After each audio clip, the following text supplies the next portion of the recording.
Hey, welcome back to another episode of A Warrior Spirit, the show where the inner warrior shines in their light. Presented by Praxis 33, the company that aligns your thoughts, goals, and actions to create your best life. I'm your host, Daryl Snow, and today we're going to be talking with a subject that some people treat as a four-letter word, sex. Joining me today is a somatic therapist, relationship and intimacy coach, public speaker, a wedding celebrant, and a podcast host. And hailing from New Zealand is Choiwee Moon. Choiwee, thank you for joining me. My absolute pleasure. It's always so interesting when you're introduced because I feel like every time I'm introduced to something, I'm a different version of me and I have different relationships to the different things that I do. I'm like, oh, yeah, that feels really true. Oh, I don't feel super connected to that part of me right now. I love it. It's always like a reflection tool for me. Yeah, you're very diverse, and you've really stepped into really energetic healing and energetic Hmm. helping others. Where did you get your start? I know you're in New Zealand now. Were you born and raised in New Zealand? Yeah, I was.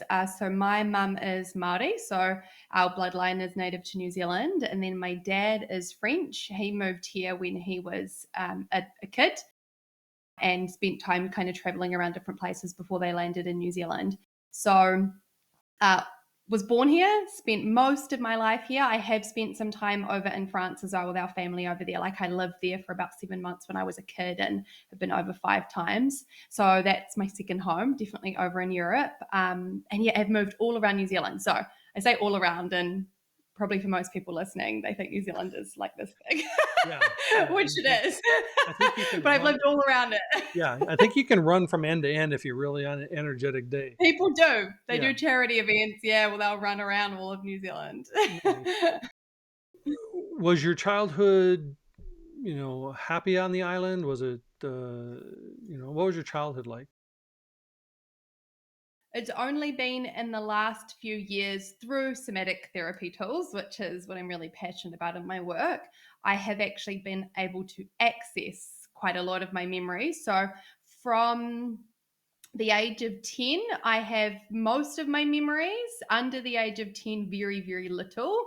Mm. And my understanding now is that there were some major events that occurred, and there was a lot of survival response and autopilot going on for me when I was younger.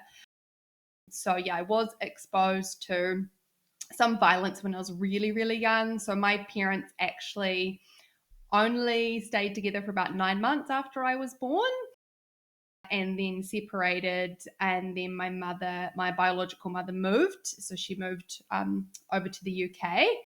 And so I had a very deep abandonment wound that carried on for a lot of my life. And, to be completely honest, is still present. However, it definitely doesn't have a hold on my life. It doesn't keep me captive like it did for a really long time. So yeah, just a lot of my early experiences are a bit wobbly. Uh, my biological mother did come back to New Zealand and was in my life in and out. And during that time that I did get access to seeing her, yeah, was exposed to a lot of family violence, domestic violence, and yeah, quite harmful things that I don't wish upon any young child. So when I look back, it feels kind of numb, feels like I'm a bit disconnected. I can grasp onto some really beautiful memories. And also, I know that there's some there that aren't good and don't feel good, and definitely left some scars that rippled out into my teenage years and then my 20s as well. As someone who's also had a traumatic, violent past, we block out a lot of our life. And then when we reawaken, at least in my case, we were like, damn, I really missed out on a lot of life because I don't even remember it. Like I lived a lot of places, but I've never actually lived in all those places. My physical Mhm. body's been there, but I've never actually lived. Mhm. And that has also played out in, the anger issues that I had when I was raising my stepkids and, how those relationships played out. How does a young woman navigate all that? And I know that you're also a mother. So Mhm. how do you navigate that to not perpetuate that with your children? I, to this day, if somebody asks me what I am most proud of in my life, it is precisely what you've just described, was actually stopping cycles of abuse in my family. Being the first in a generation line of abuse and abuse and abuse, and of stopping a whole heritage line of addiction, and many, many issues. And I don't glorify it. It hasn't been easy. It was many years of therapy. I don't work in the space of traditional therapy. However, I still do advocate for there being a time and a place for it. My counselor, when I was diagnosed with postnatal depression after my second of three babies, we then dug further and it was like, okay, so postnatal depression, post traumatic stress disorder, high functioning anxiety, a decade of depression. And the support that I got through her was, I honestly think it saved my life. So it's been about 10 years of accumulating tools, different styles of somatic therapy, and now being at a point where pretty much I weave wellness, recalibration, and regulation tools just into my life. Because the reality is, like you said, I am a mum of three and a single mum of three. So I'm not with their dad. And there's a lot of stress. There's a lot of stress just in that and managing where we are and what we're doing and emotional regulation. And then I work and I have businesses, and so it's daily management now. Whereas in the past, that healing was massive things. It was retreats, it was one-on-one work with therapists and shamanically trained practitioners, and energy work, and there's been so many things. And sometimes it's been daily meditation, daily gratitude, daily breath work.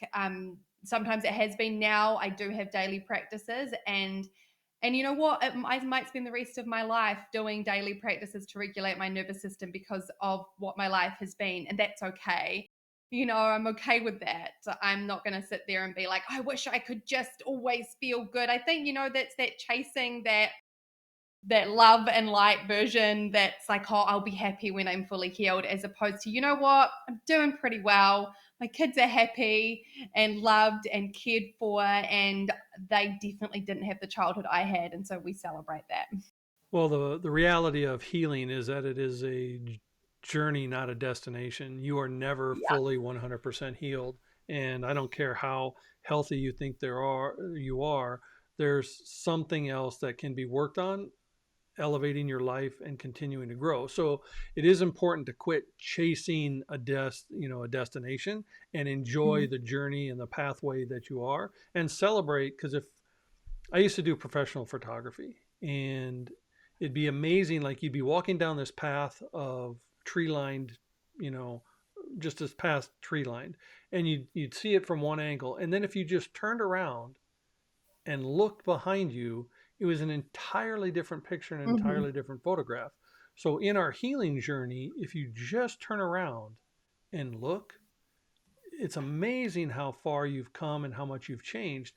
And having known you for as long as I have, physically and spiritually and emotionally, externally, I can see those changes that you've come. Now, what's interesting about your course of action is that people who come from the abuse and the trauma that you've come from don't typically step into being a wedding celebrant, because typically you're not happy about wedding. And secondly, you don't step into being an intimacy coach where you deal with sex on a daily basis.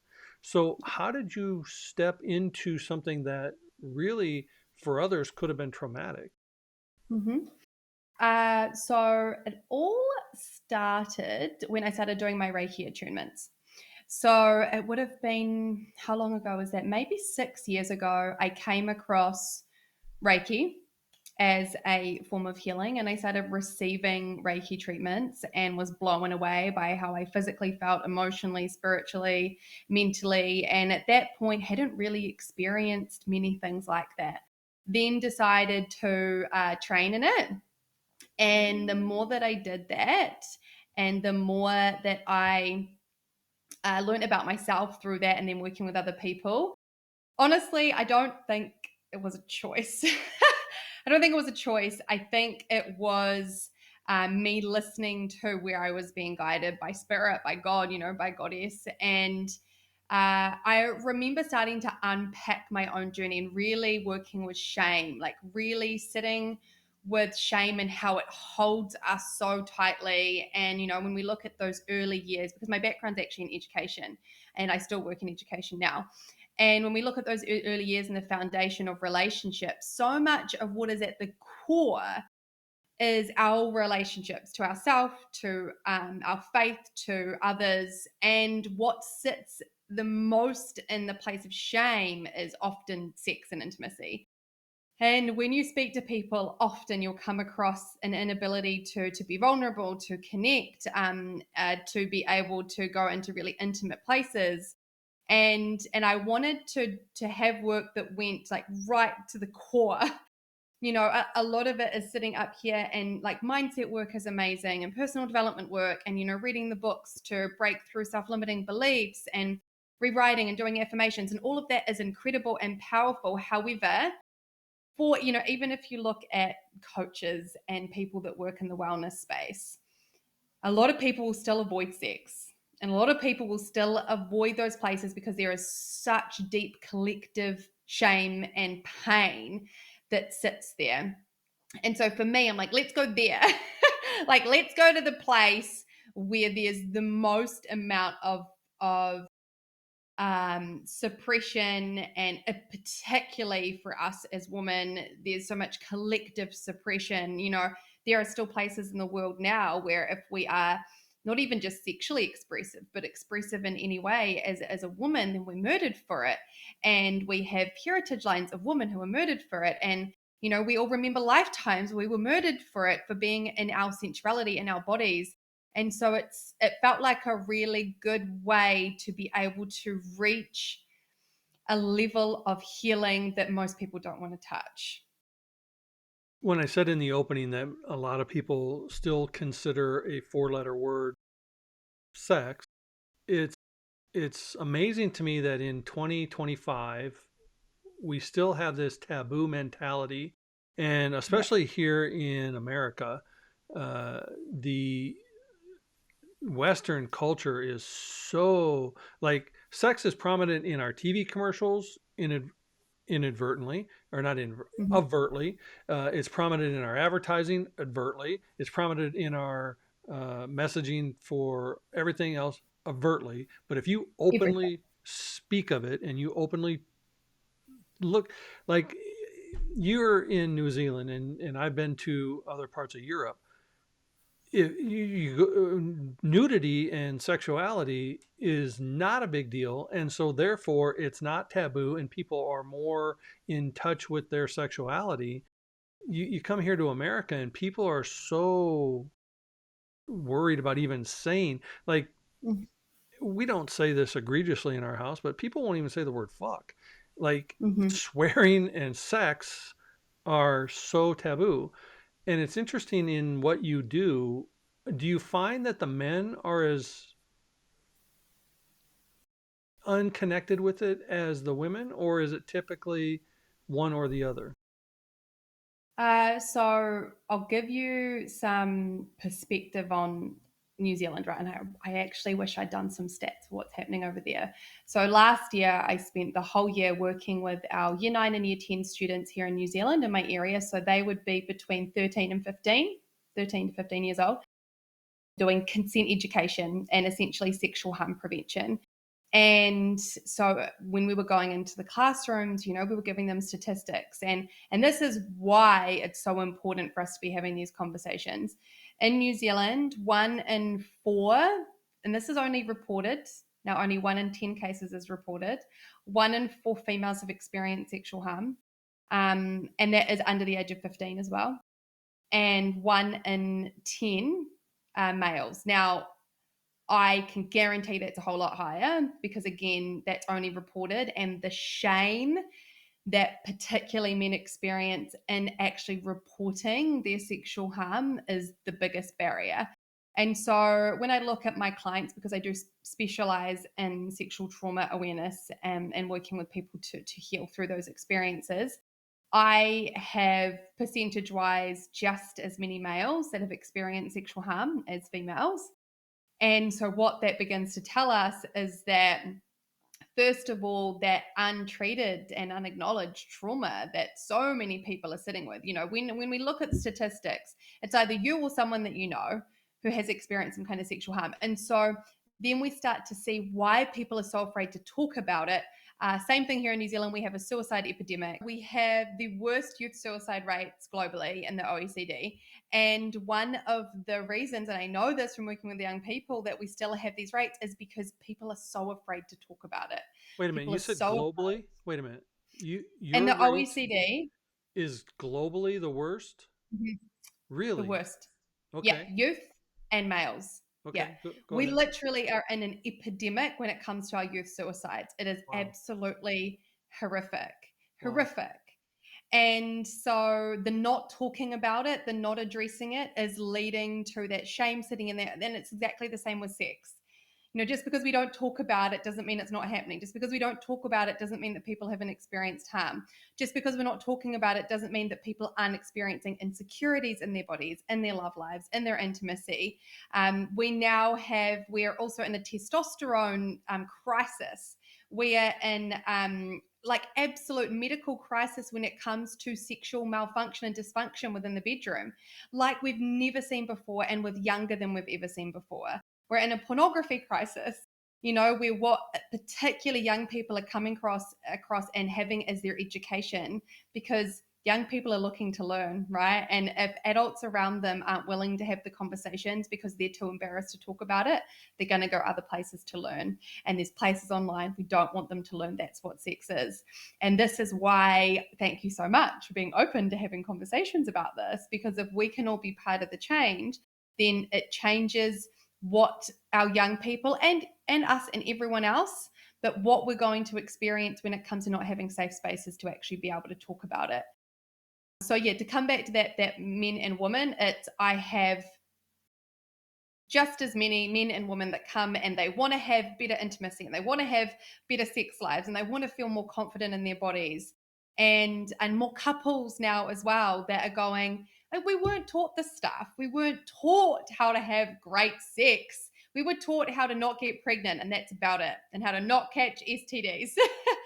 We weren't taught about pleasure. We weren't taught about the anatomy of our bodies. The amount of things I see where people still refer to the vulva as the vagina.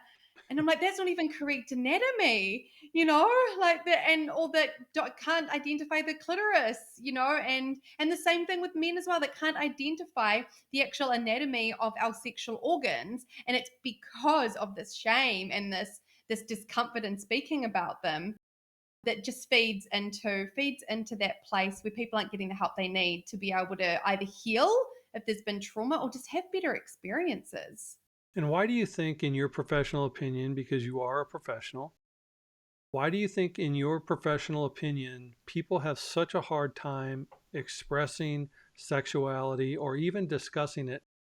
I know that there is no way that I could sexually please my wife if I was trying to do with her what was sexually pleasing to some of my other partners. Two Mhm. different people, two different pleasures, two different experiences. And if we weren't open to discussing it, both of us would probably go unsatisfied. Mhm. Why do you think that people are so afraid to discuss it? I think there are some differences when it comes to gender in this.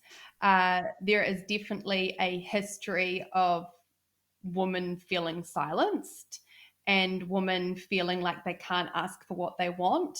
When we look at trauma responses, we've got flight, fight, freeze, fawn, which is one of the lesser known, which is essentially people pleasing. Hmm. And there are a lot of females in fawn response in their day to day lives. And that people pleasing is then, well, I won't ask for what I want and need because I just need to tend to the other person. And then I can feel good about myself and I'll stay safer. Fawn response is also very common when it comes to sexual trauma. So going into that people pleasing will keep you safe. So there's a lot of silencing, I think, then, and I will speak from my perspective of my male clients and male friends. I'm not going to say I know because I am a female in a female body.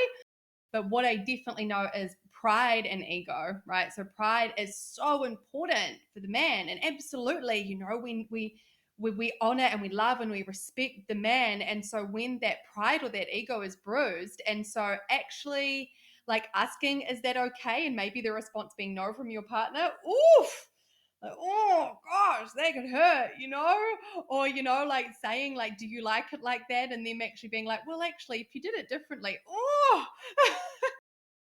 and again, because we're not taught how to have these conversations and communicate.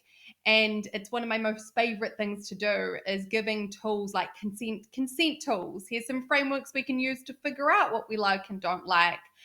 Here's some ways to be able to say no if you don't like something, request things if you do.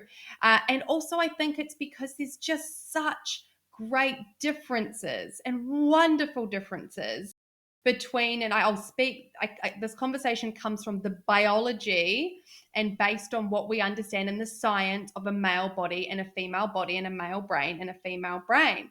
We process differently, we communicate differently, we see the world through different lenses. Our sensory systems are different. And so when it comes into relationship and intimacy, and that's physical intimacy, emotional intimacy, whatever it is, it's literally like learning another language. It is. It's learning another language in heterosexual dynamics. And so sometimes it's like, well, I tried, but they didn't really understand me. And so then I gave up. It's like, actually, we have to learn how to speak different languages. And even in same sex relationships, you'll still have these because we are hardwired differently and we have different love languages and different erotic blueprint types and all of these. But you particularly will see it in a heterosexual dynamic. And until we can celebrate and recognize those, there's no better or worse. It's just the fact that we evolve differently. And this comes from caveman days. Our sensory systems evolve differently.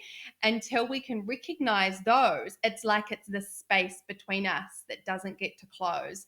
So, there are some natural barriers. Then you've got the religious barriers, you've got societal barriers, the like what it is to be a man, what it is to be a woman, and all of those pressures, of the archetypes of what they are comes into it as well.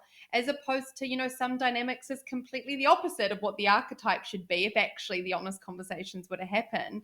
So there's a lot of pressure as well. And I think there's particularly a lot of pressure on our men, young men of, how many women have you had sex with? How many experiences have you had to have multiple partners, or this much sex equals like pride or respect within packs, essentially. Like it really goes down to that in those early years.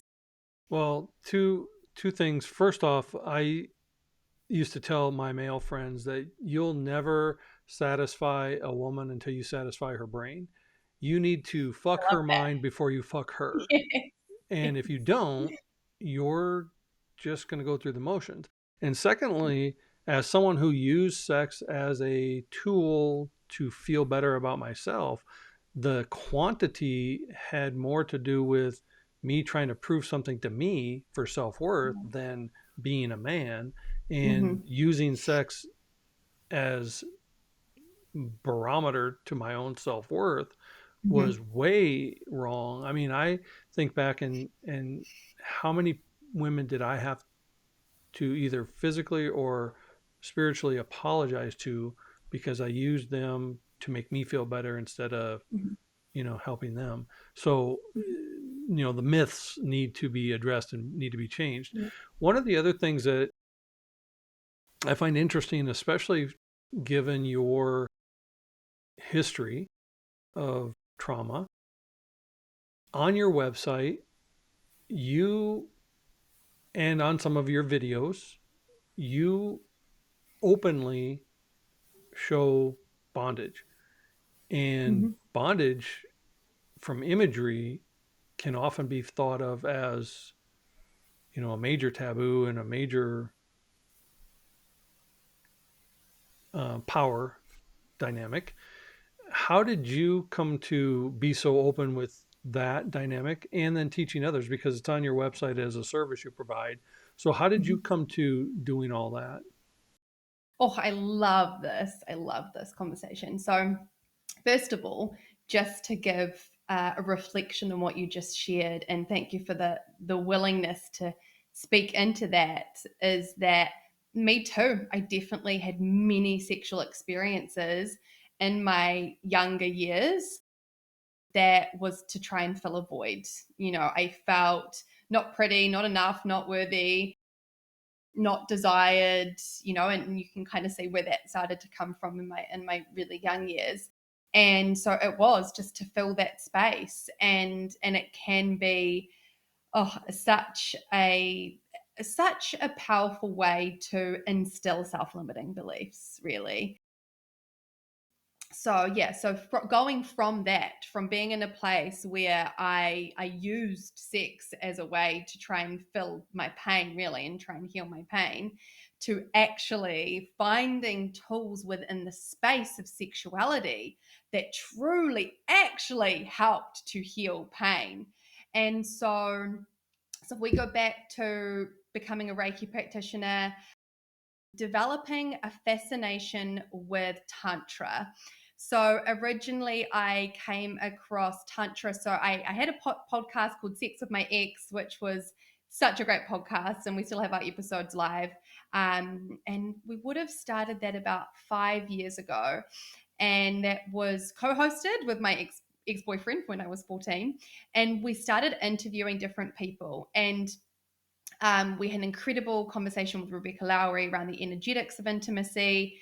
And then we also had an interview with Master Arcane and Slave Daphne around BDSM and around power play dynamics and around dominance and submission. And the conversation was just so fascinating for me. And it was at a point where I was exploring concepts for myself, and then also because I was working with clients at that point. I was really interested in the different modalities that were available for essentially exploration.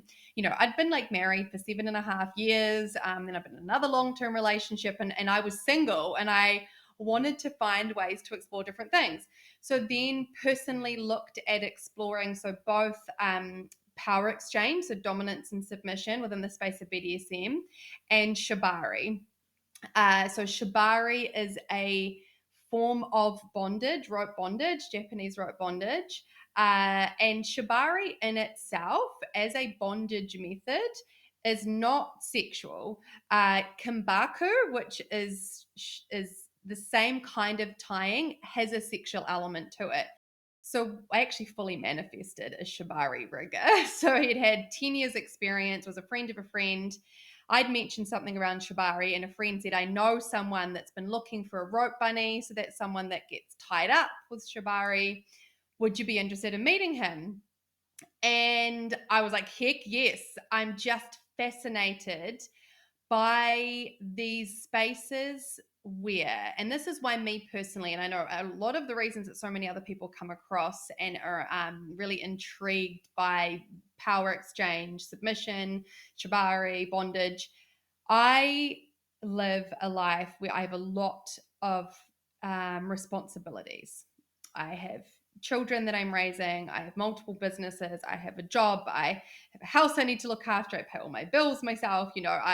There's a lot that I manage, and due to my choices and also the way that life is, that society is right now, I'm really pushed into my masculine first of all. So a lot of doing and a lot of having to be the one in control and having to be the one making the decisions, which I'm happy with. However, there's not much space for me to surrender, to not have to think about where my body is and what I have to do, and who I have to be looking after. And that's what I found in the spaces of BDSM and shibari was the opportunity to be able to completely surrender and soften and be led really safely, consensually, be led, be guided, have someone else look after me, really look after me.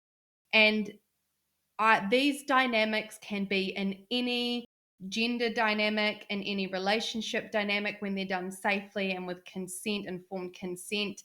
However, I know I've come across a lot of, actually everyone, men and women, that have found in these spaces the only opportunity in their life where they don't have to be the one in control of everything. And that is so healing. I remember one of my shibari sessions, and I was completely restrained. So my whole body is tied, and it's tight, and there's an element of physical discomfort in it. And truly it's a form of meditation. When I'm tied up in those ways, I'm breathing, we've got music playing, like I'm really present. And I had this incredibly liberating moment where I'm like completely, I think my arms were behind my back. I couldn't move, I was completely restrained. And I just thought, and it came through very clearly, no matter what is happening in my life and no matter how constricted I am, I'm free in my soul. Like I'm free, my soul is free, my spirit is free. And so it was almost these experiences of actually you can just let go and not have to move or think or please someone else, and you get to find freedom in it. And for those that do get the nudge to come into these spaces, honestly, I have had the most healing experiences within those elements of sex and bondage, and that happened so naturally, that happened so authentically, that were held so well, so powerfully. And that's what's available when we can get on the other side of shame, right? Or when we can just be curious enough to see what's on the other side. And it's not for everyone. These things aren't for everyone. However, I do think if people are curious enough to experiment with different ways of being intimate and being sexual, then they will find something that will unlock something in them. And that's what I want to help people see is let's be curious and open, as opposed to think we know what it is or judge it or go, no, it's not for me, instead of maybe finding the most powerful experience of your life. This is where I think communication comes in, because if you can communicate your needs or your curiosities or your desires, Mhm. and you can communicate them in a safe space where they're communicated back, you both have an opportunity to explore something that you may never have explored or never would have explored or maybe never even known you would have found pleasure from. I don't think if you just jump into it because you're curious without discussion, you're going to There's so have many this. things that need to happen first. Yeah, you have to have, again, it goes back to that mind. The other thing you said that I think is really important, and I think this is true probably since the end of World War II, beginning of the 1960s, so many women have been pushed so far into their masculine, Yeah. they forget how to turn it off and be feminine again. Hmm. And so many men now in the 2020s have been pushed into their feminine, they forget how to be masculine again. And I think we need to go back to the dynamics where it's okay to have a balance. Yes. One of the things that I've taught my wife is that it's okay to put down your sword. You don't have to be on the Mm. battlefield all the time. And My one of the things, partner has said almost that exact same phrase to me. which Yeah. is great on a warrior spirit. And the Yeah. other part that she taught me is that it's okay to be vulnerable. It's Yeah. okay to open up, and it's okay to shed a tear. You're not going to lose your masculinity card because you cried at an Mhm. appropriate moment. Mhm. So I think both parties need to go back to the origins of how to be, and I don't care if you're single or in a relationship, but a Mhm. partner to even yourself. You don't have to always be masculine. You don't always have to be feminine. Whichever gender you are, you can be Mhm. both in a balanced situation, and it's okay. Yeah. You And know, I think it's active too. It's an active reflection tool that we would all benefit from doing. I even had a conversation recently with my partner, and me leaning more into my healthy masculine in order to create spaces for me to be in my feminine, which for me means going into my calendar and blocking out sauna, rest, creativity, dance class, like whatever it is, and actually holding myself in that. So then I'm cultivating spaces to be able to do that. And then we also look at it in our relationship dynamic because we don't live in the same place. So we don't get at the moment with him building his business and me here with the kids a lot of time physically together. We look at the ways that we can nurture that polarity dance. And because I'm a single mom, I'm a lot of the time in my masculine. And so when I'm with him, we're cultivating consciously spaces for me to be able to soften into the surrender of being led. And we exactly what you said, because we've been pushed so far into these. Like I've said this to so many couples I've worked with. I've said to her, when it's a heterosexual relationship, where do you let him lead?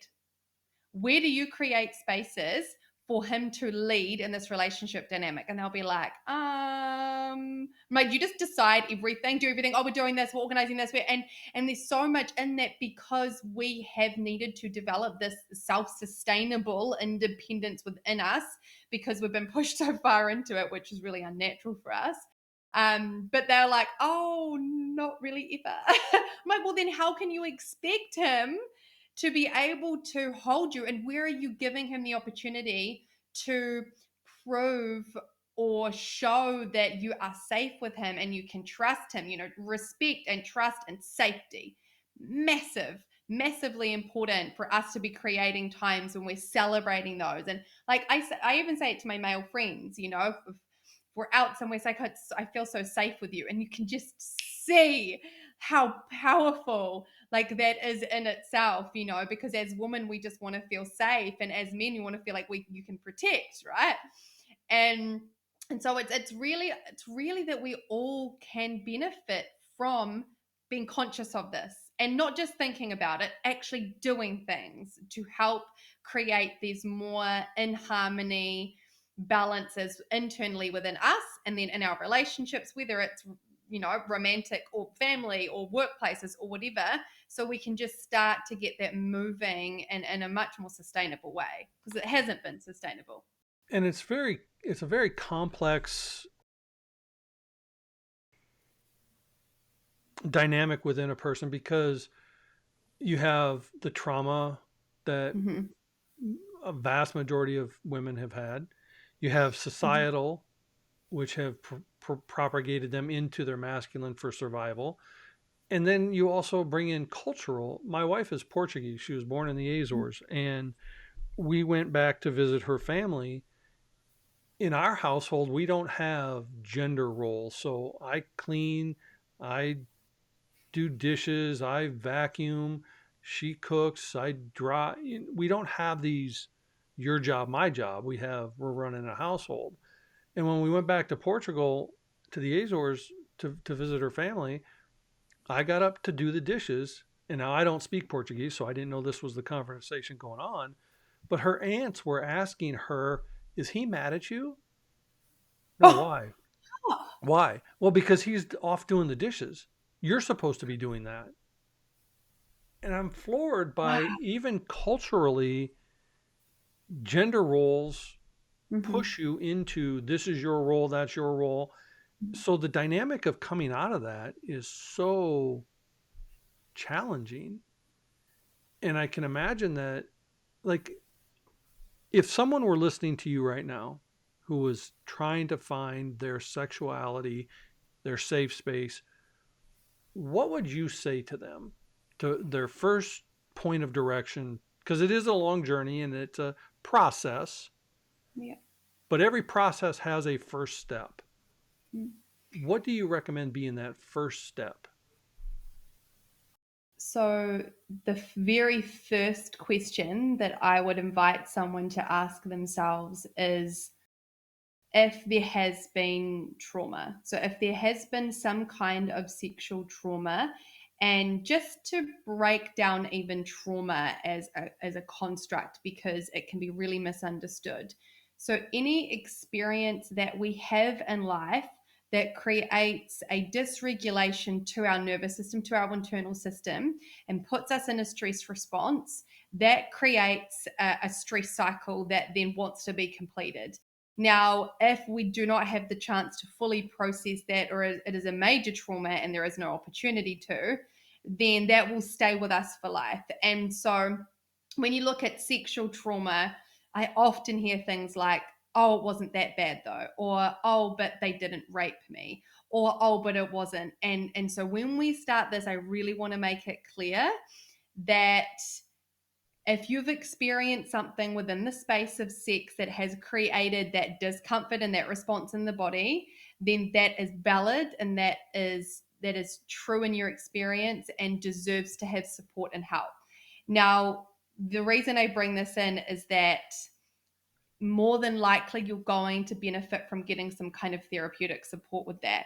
Because if we try and rush straight to let's become the most sexually liberated version of you, and you've had some experiences that are sitting there, they're going to block and they're going to stop you from actually being able to have the most liberated and beautiful and expansive experiences that you can have. Now, there's a multitude of different ways you can get support on that. That would be my first touchstone. After that, it would be getting to know yourself. So, getting to know you as an individual, as a sensual being in your expression. And that is things like looking at what your main love languages are, the ways you love to express love, give love, receive love, what your erotic blueprint type is or types are, the ways you love to receive and give sex or intimacy in different ways. Being curious and open around the space of kink, and BDSM. Are there things that entice you? And not making any of it wrong or right or judging it in any way, but just starting to play around with getting to know yourself. That is always going to be the first step, because too often the mistake that happens when we come into the space of sex is that, and this always happens, I've said this to so many women, they want their partners to please them, but they don't even know what would please them. And they don't even self pleasure themselves. So they don't even really know how to connect to their own pleasure. And they're expecting their partner to just magically know how to do that. And so it's getting to know yourself. So looking at self pleasure, and I mean, there's a whole conversation within that because there are differences in anatomy and the impacts when it comes to male and female bodies as well. But yeah, just getting to know yourself, would be the very first step. Getting amongst podcasts like this, getting into conversations, starting to break down your own self-limiting beliefs, taboo stories, whatever they are around sex and sexuality, so that when you start to experience things, that shame filter isn't sitting there stopping you from actually finding out about yourself. Self pleasure, whether it be physically or mentally, taking in the bath, giving yourself permission to go dance, all of it Mm. is important to get to know yourself so that you can communicate with your partner how your love language is and how to please you. And I don't care if that's man or woman. You Yeah. have to know, not only sexually, but in your life, what pleases you so that they can help navigate those waters. You used to do a podcast and you currently do another podcast. What is your current podcast about? And you also were highlighted in a magazine and do your wedding ceremonies. Can you talk a little about the Wisdom of Womanhood podcast and what you were featured in and how you got into being a wedding aficionado? Yes. So yes, we have this beautiful podcast, which is, I would say, it's not just for vulva owner listeners. I would say get amongst it because you're going to learn more about women, regardless of what gender you are. But it is all themed on women, obviously. So we go into different topics, but we also cover things like the father wound, the mother wound. I got one of my favorite episodes is her story. So actually the history of suppression of women through the ages over the last, 1,000 years. And it's really important for so many people to know because a lot of people don't. So yeah, amazing. Co-hosted with a beautiful friend of mine called Pippa. And yeah, so that's that. You can still find my old episodes with Sex with My Ex, which I still go back and listen to. Heaps of fun. There's lots of great conversations in that.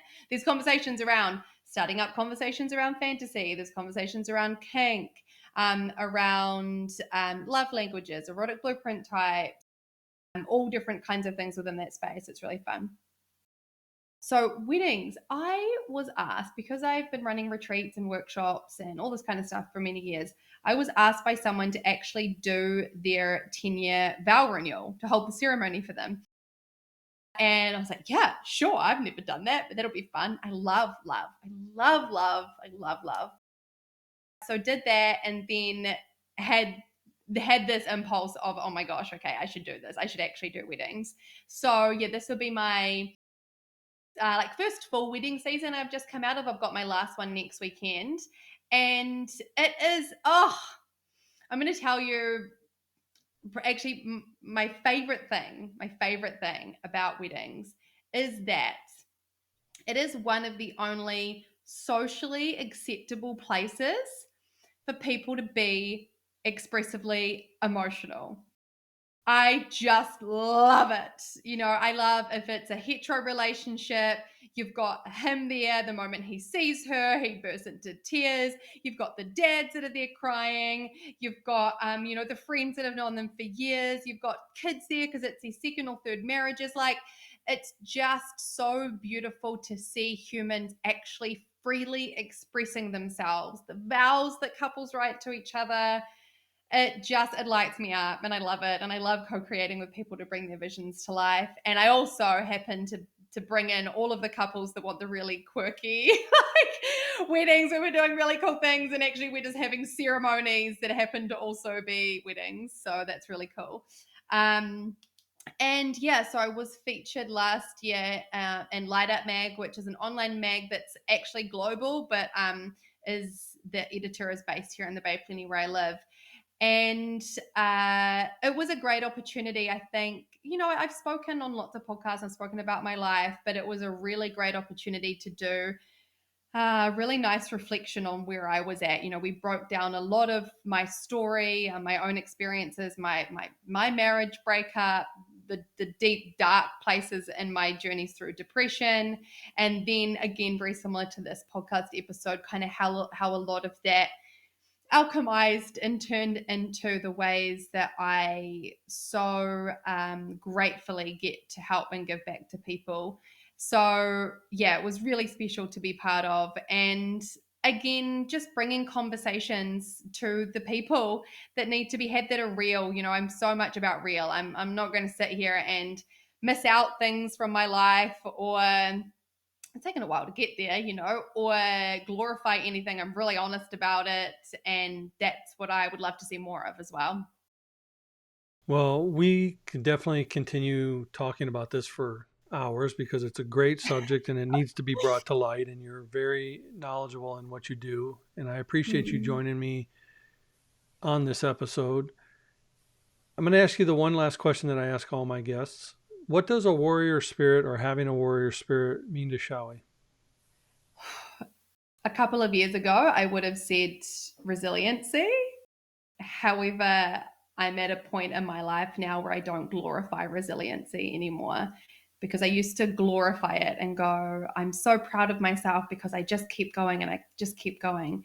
Do you know what the warrior spirit would be for me now? Is actually having the internal capacity and discernment to know when to be fierce and when to be soft, to actually be able to move through both places in order to carry on in a way that is still balanced and strong.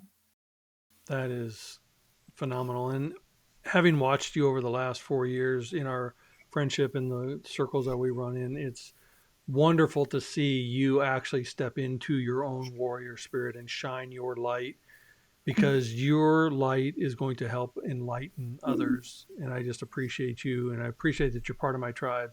And thank you for joining me on this. I appreciate you so much. Oh, my absolute pleasure. Thank you for giving the platform for the places. You're very welcome. And if you'd like to connect with Choiwee, she can be found on her website, Mama Chow Holistic Healing, as well as The Holistic Sexologist, and on all of her social platforms, and also on her podcast, Mama Chow Holistic Healing. And if you would like to reach out, all of those links are definitely going to be in the show notes below. And I just want to thank you again for joining us on this edition of A Warrior Spirit. And be sure to click the like button or the subscribe button so you can catch all the episodes. And I hope you have a wonderful day. And I hope you actually step in and explore your own sexuality. It'll be worth it.